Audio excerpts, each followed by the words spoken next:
মেঘের রাজ্যে আপনাদেরকে স্বাগতম।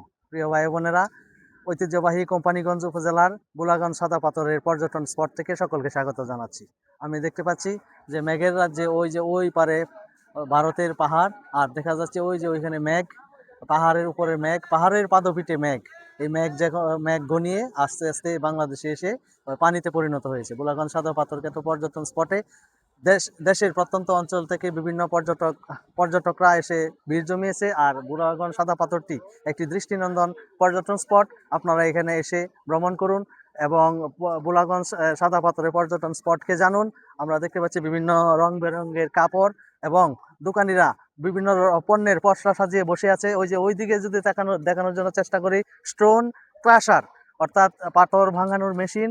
আর এখানে ওই যে দেখতে পাচ্ছি পর্যটকদের জন্য লকার এবং পর্যটকরা বিভিন্ন বিভিন্ন মানুষকে বিভিন্ন গাইডও রয়েছে এখানে। পর্যটকদেরকে আকৃষ্ট করার জন্য বিভিন্ন পর্যটন স্পটে তারা নিয়ে যায়। দৃষ্টিনন্দন নৈসর্গিক সৌন্দর্যের লীলাভূমি খ্যাত বুলাগঞ্জ সাদা পাথর। মানুষের মন হোক সাদা এবং মানুষের মন হোক পরিষ্কার।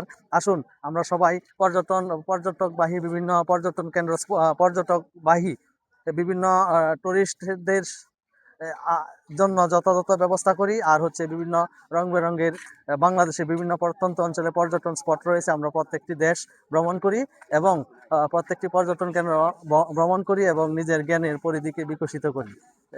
প্রিয় ভাই বোনের, আমরা দেখতে পাচ্ছি বাংলাদেশের পর্যটকরা বিভিন্ন পণ্য কেনা বেচায় তারা কেনাকাটায় ব্যস্ত। আর হচ্ছে ওই যে এখানে খাবারের হোটেল রয়েছে, পর্যটকরা ইচ্ছা করলে এখান থেকে খেতে পারেন। আসুন আমরা সবাই দেশ ভ্রমণ করি সব এবং নিজের জ্ঞানের ভান্ডারকে বিকশিত করি, নিজে বিকশিত অন্যকে বিকশিত করি। ধন্যবাদ।